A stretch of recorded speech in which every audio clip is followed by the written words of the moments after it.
আসসালামু আলাইকুম রহমতুল্লাহ। আজকের ভিডিওতে বেশ কিছু কড়া কথা বলবো।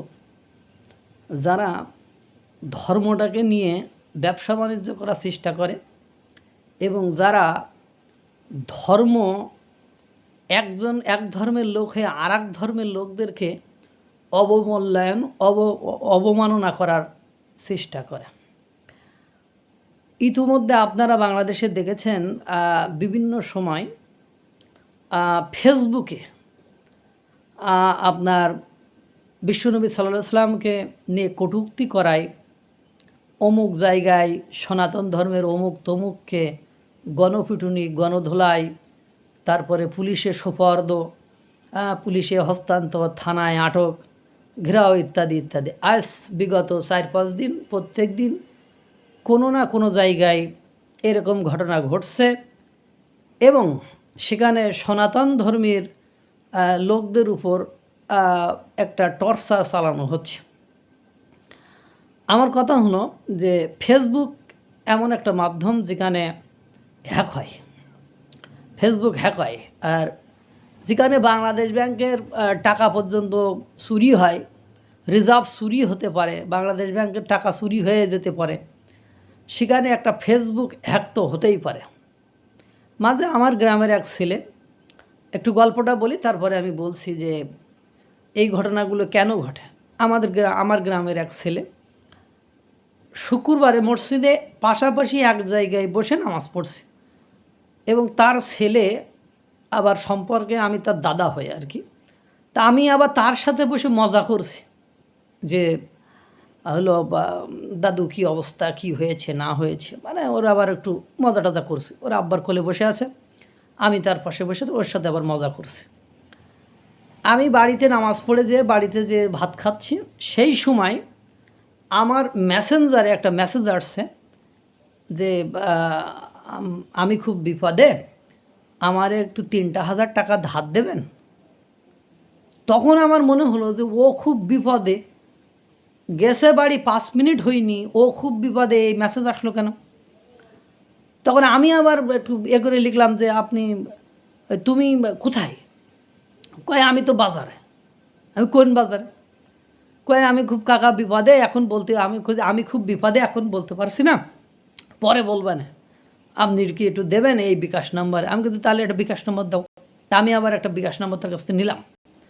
নেওয়ার পরে আমি ওই ভাইপো, মানে যার মানে আপনার ফেসবুক হ্যাক হয়েছে, ওই ভাইপুরে আবার মানে ওই ভাইপুর যে আর একটা চাচাতো ভাই, তাকে কল দিলাম যে আমি বলছি কোথায় তুমি?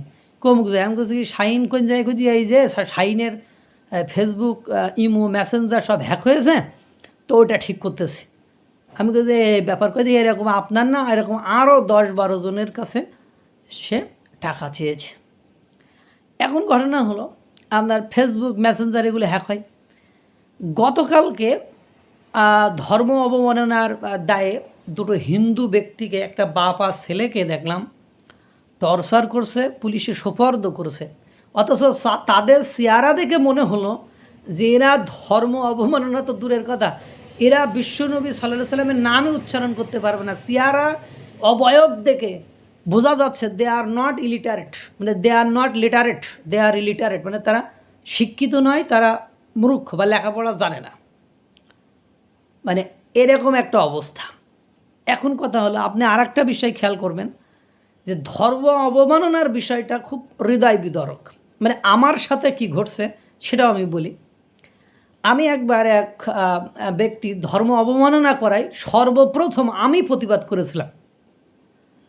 প্রতিবাদ করার পরে এই প্রতিবাদের আবার একটা লেভেল বা মাত্রা আছে যে কোন লেভেলে প্রতিবাদ করা যাবে যাবে না, এর উপরে আমার বেশ কঠোর স্টাডি আছে, আমি খুব পড়ালেখা করছি বা এর উপরে আমার লেখালেখিও আছে, আমি বই পুস্তকও আছে আর কি। তা আমি মানে তারা আবার কী করেছে, এটা অতিরঞ্জিত করে, একটা গ্রুপ অতিরঞ্জিত করে এরা অন্য জায়গায় এটা একটা মিছিল মিটিং করেছে। তা আমি আবার একজন ব্যক্তির কমেন্ট করলাম যে এটা যে করছে এটা আবার ইসলামে জায়েজ তো? এই যে এখন যেটা করলা এটা আবার ইসলামে জায়েজ তো? এটাও তো, এটার মাধ্যমেও তো আবার বিশ্বনবী সাল্লাল্লাহু আলাইহি সাল্লামকে অবমাননা করা হচ্ছে। এই কমেন্টটুকু এক লাইনের কমেন্ট, আমি কিন্তু যেটা লিখেছি সেখানে কাউকে অবমাননা করিনি, আমি বরং তাদেরকে সচেতন করছি যে তোমরা এটার প্রতিবাদ করতে যে নিজেরাও কিন্তু এই ধর্ম অবমাননার এবং বিশ্বনবী সাল্লাল্লাহু আলাইহি সাল্লামকে অবমাননা, অবমূল্যায়ন, অপমান করার জালে জড়িয়ে পড়ছে।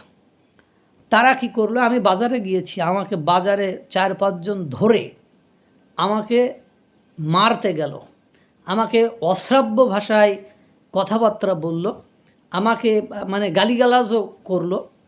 এই সময় যখন ওরা ওই ধরনের কর্মকাণ্ড 4-5 জন করছে, তখন কিছু লোক ওখানে গেল, তাই জিজ্ঞাসা করছে যে এর সাথে এরকম করতেছো কেন? তো তখন তারা বলতেছে এ বিশ্বনবী সাল্লাল্লাহু আলাইহি সাল্লামকে নিয়ে কটূক্তি করেছে। তো তখন ওই বৃদ্ধ লোকগুলো, আমার এখনও মনে আছে যে ওই বৃদ্ধ লোকগুলো বলছে আর মার মার মার। অবশ্য মারিনি, কারণ আমি এলাকায় এত নগণ্য ব্যক্তি নয় যে আমাকে ধরে মারবে। যাই হোক, তাহলে এখন কথা হলো ওই বৃদ্ধ লোকটি সে কিছুই শুনলো না। আমিও ধর্মকে অবমূল্যায়ন, অবমাননা করলাম। জাস্ট আমি বলেছি যে আপনারা যেভাবে করছেন এটাও কিন্তু বিশ্বনবী সাল্লাল্লাহু আলাইহি সাল্লামকে অবমূল্যায়ন বা অবমাননা করার শামিল। এর জন্য আমাকে তারা প্রকাশ্যে শত লোকের মধ্যে এখন যে শোনে কয় গিয়ে বিশ্বনবী সাল্লাল্লাহু আলাইহি সাল্লামের নিয়ে কটূক্তি করেছে, অথচ আমি কটূক্তি করার ফার্স্ট পারসন, আমার অঞ্চলে যে সর্বপ্রথম কটূক্তি করার প্রতিবাদ আমি করেছিলাম। আর আমাকে তারা তাদের মানে ভুল পথটাকে শুধরানোর জন্য কথা বলায় এবং আমি একটু অন্য মানসিকতার, অন্য দলের মানসিকতায় হওয়ায় আমাকে তারা শত শত লোকের মধ্যে বিশ্বনবী সাল্লাল্লাহু আলাইহি সাল্লামকে কটূক্তি বা অবমূল্যায়ন করার মানে শর্ত দিয়ে আমাকে পিটাতে গেল, আমাকে বাজার থেকে হেনস্থা করে হয়রানি করে বের করে দিল। I am sufferer, so I know it what types of problems is going on in our country.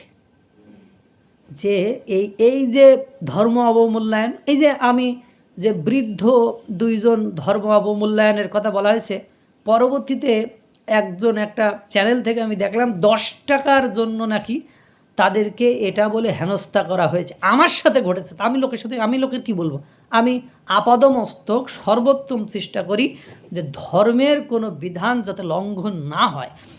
আমি সেই ব্যক্তি যদি সত্য প্রচারে যে বাধাগ্রস্ত হই, আমাকে যদি তার উল্টো পথে পাঠানো হয়, তো এই ধরনের দরিদ্র অসহায় মানুষগুলো যাদের মানে আমি ওই যে বললাম যে বাংলাদেশ ব্যাংকের মানে রিজার্ভ যদি চুরি হতে পারে মানে হ্যাক করে, তাহলে এই সকল দরিদ্র অসহায় মানুষগুলো যারা ফেসবুক মেসেঞ্জার সম্পর্কে কিছুই বোঝে না, মানে এরা লোকের কাছ থেকে খুলে নিয়ে মানে পাসওয়ার্ড হয়তো বা অন্যরা জানে, তাদেরকে তাহলে কী হয়, এই যে মানুষগুলোকে এভাবে টর্চার করা। আপনি কোনোদিন শুনেছেন যে অথেন্টিক কোনো প্রমাণ আদি তারা দিয়েছে? যে হ্যাঁ শুধু বলিছে, আমারও একই কথা, শুধু বলছে, কিন্তু বলছি কি না এটার সত্যতা যাচাই করার মতো সময় ওই মব বাহিনীর থাকে না। পুরো বাংলাদেশে আপনি যত জায়গায় ধর্মীয় অবমূল্যায়নের, এই যে দরিদ্র মানুষের ওই অবমূল্যায়নের কথা বলে, আপনি সেখানে দেখবেন তাদের বাড়িঘর ভাঙচুর করে, তাদের মানে মারধর করে, তাদেরকে এলাকা চেষ্টা করে, তাদেরকে মানে হেনস্থাকারে এটা করার চেষ্টা করে। কিন্তু অথেন্টিসিটি কি, এটার খাঁটিত্ব কি, এটার যাচাইয়ের মাধ্যম কি, এটার মাপকাঠি কি, আপনারা কি কখনো দেখেছেন? দেখেন না। এবার আমি এত সময় হিন্দুদের বললাম যে আপনার তাদেরকে এভাবে ফাঁসানো হচ্ছে। এবার আমি হিন্দুদেরকে বলি যে বর্তমান সময়ে এসেও রিয়ার কিছু কিছু হিন্দু তারা বিশ্বনবী সাল্লাল্লাহু আলাইহি সাল্লামকে নিয়ে কটূক্তি বা মানে ওনারা মনে করেন সত্য এটা বলেন, কিন্তু দেখেন ধর্মীয় যারা গুরু পণ্ডিত তাদের ভুল ত্রুটি কিছু থেকেই থাকে। বিশ্বনবী সাল্লাল্লাহু আলাইহি সাল্লামের ক্ষেত্রে আমি কথা বলছি না, আপনাদের কৃষ্ণকে নিয়ে নর্মাল সেন্সের যারা মানুষ তাদের ধারণা কিন্তু একই, যেমন আপনার কৃষ্ণকে নিয়ে তারাও কিন্তু, যেমন আমাকে যদি নর্মালি বলা হয় তাহলে আমরা আমি just I am going to share করতে যাচ্ছি যে বিষয়টা কি, যে ছোটোকালে আমরা শুনতাম যখন আমি ধর্মচর্চাটা ঠিকঠাক করতাম না, তখন আমি শুনতাম এরকম যে কৃষ্ণ তার মামিরে বিয়ে করছে। এখন কিন্তু মামির থিঙ্কিংয়ের ঘরটা কি, কোথা থেকে আসছে, কিভাবে আসছে, এই যে মামিরে বিয়ে করছে। এবং নাটকের যে এগুলো সিনারিগুলো দেখায়, সেগুলো কিভাবে মামিরে নিয়ে আপনার মনে করেন নৌকা নিয়ে নদীর মাঝখানে যে আপনার মনে করেন মামির বা সাথে বা ইত্যাদি ইত্যাদি, যাই হোক। তো এ বিষয়টা তো আমরা ভিডিওতেও দেখেছি, মানে অভিনয়েও দেখেছি, আবার মানুষের মুখ থেকে শুনেওছি। তো এখন ঘটনা হলে এইটাকে নিয়ে কি আমরা অপপ্রচার করব, বা আমরা এইটাকে নিয়ে করে হরে কৃষ্ণ শ্রীকৃষ্ণের এই প্রবলেম এটা কি বলবো? কারণ কি, বিশ্বনবী সাল্লাল্লাহু আলাইহি ওয়াসাল্লাম বলেছেন, তোমরা ধর্ম নিয়ে বাড়াবাড়ি করো না, ধর্ম নিয়ে বাড়াবাড়ি করো না। তাহলে এখন কথা হলো, আপনার ধর্মগুরু, আপনি আপনার যে বিশ্বাস, আপনার যে আস্থা, আপনি সেই বিশ্বাস আস্থা আপনার সেই অনুভূতি নিয়ে থাকেন। কার ধর্মগুরু কি কার সাথে লুচ্ছামি করলো, কাকে নিয়ে কত বছরের মেয়েকে বিয়ে করলো, এটা তো আপনার দেখা না। আমি যদি আমি আমি just I am trying to compare. আমি বলতে চাচ্ছি যে কাউকে ছোট করার কোনো মানে হয় না। আপনি আমার ধর্ম নিয়ে কথা বলিয়েন না, আমি আপনার ধর্ম নিয়ে বলবো না। আপনি আমার ধর্মকে সম্মান করবেন, আমি আপনার ধর্মকে কি সম্মান করবো। যেমন আমরা যে অঞ্চলে বসবাস করি, এই অঞ্চলের হিন্দুদের সাথে আমাদের বছরের পর বছর 54-55 বছর বা তারও বেশি আমাদের হুঁশ জ্ঞান হওয়ার পর থেকে আমরা সহাবস্থান মানে পাশাপাশি অবস্থান করে যাচ্ছি। তাদের ধর্মীয় কোনো বিধান আচরণ নিয়ে আমাদের সাথে তাদের কোনো দিন বাকবিতণ্ডা হয়নি, বা তারা কোনো দিন আমাদের ধর্মীয় যারা গুরু, আমাদের ধর্মীয় যারা নেতা, তাদের ধর্মীয় নেতা না, যারা আলেম মাওলানা বা মুফতি, তাদেরকে নিয়ে তারা কখনো মানে বেফাস কথাবার্তা বলিনি। এবং আমরাও তাদের ধর্মীয় কোনো আচরণ নিয়ে আমরাও কোনো দিন তাদের মানে ঝামেলা করিনি।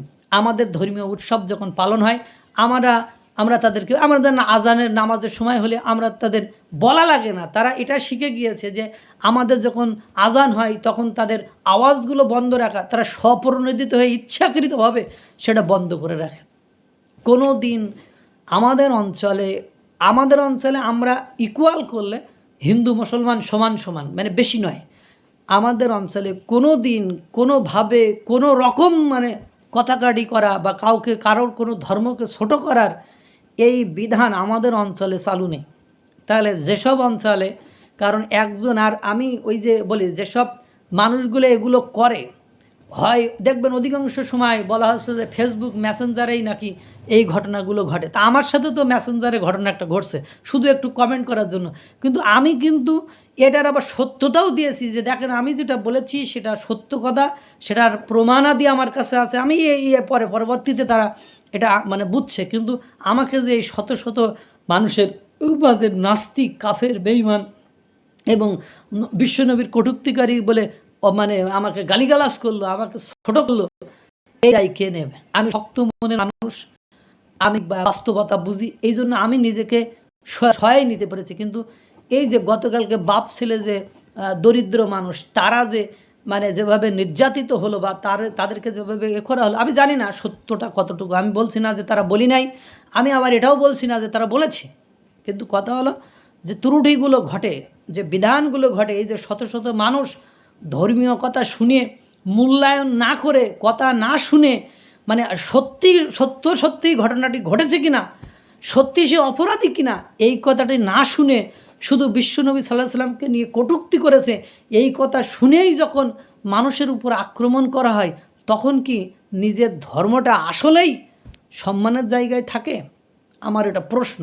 আর যেসব কোনো হিন্দু যদি সত্যি বিশ্বনবী সাল্লাল্লাহু আলাইহি সাল্লামকে নিয়ে কটূক্তি করে থাকেন, আমি তাদেরকে অনুরোধ করব, দেখেন আপনারা এই ধরনের গহিত অপরাধ, এই ধরনের কাজগুলো করিয়েন না। কারণ প্রত্যেক ধর্মের ধর্মগুরুকে নিয়ে বিতর্কিত কিছু ফলাফল, বিতর্কিত কিছু কর্মকাণ্ড থাকে, যেটা আমার কাছে যুক্তিতে সঠিক সহি, এবং আমার মহান রব, মহান আল্লাহ চেয়েছেন, তাই ওনাকে দিয়ে এই কর্মকাণ্ডগুলো করিয়ে নিয়েছে। যেমন শ্রীকৃষ্ণকে কেন তার মামি সম্পর্কে তো মামি ছিল, মামির সাথে বিবাহ করাবেন? উনি তো ওখান থেকে ডিরেক্ট মানে দিয়েই করাতে পারতেন, এটা তো কোনো দরকার ছিল না। দরকার কি ছিল? আমি যতটুকু জানি, আমি deeply I don't know this matter, মানে খুব ডিপলি আমি এই বিষয়টা জানি না। তারপরে আমি যতটুকু নাটকে দেখেছি, আপনাদের বিভিন্ন যে ভারতীয় সিরিয়াল হয়তো একসময় দেখা হইতো, ওগুলো আমি দেখেছি। সেখানে তো এই ঘটনাগুলো আমরা দেখেছি যে কীভাবে নৌকায় করে নিয়ে গেছে, দুধ পড়ে গিয়েছে, কীভাবে মামির সাথে ইত্যাদি ইত্যাদি। রিলেশনটা তো ওই মামিই ছিল। তাই এখন কথা না, আমরা পৃথিবীর হিসাবটা যদি করি, এখন আপনারা বলবেন যে এটা ঈশ্বর চেয়েছে তাই এটা হয়েছে, কিন্তু আমি তো এ কথা বলছি না। তাহলে আপনি কেন, ওর দরকার কি? আপনার ভালো লাগে না, আপনি ইসলাম ধর্ম পালন করিয়েন না। আপনাকে তো কেউ জোর করে পালন করাচ্ছে না। আমার ভালো লাগে না, আমি হিন্দু ধর্ম পালন করি না, কিন্তু হিন্দু ধর্মটাকে নিয়ে কটূক্তি করা, ওকে অবমূল্যায়ন করা, তাকে ছোট করা, এই বিধান, এই নিয়ম বিশ্বনবী সাল্লাল্লাহু আলাইহি সাল্লাম কখনোই শেখাননি।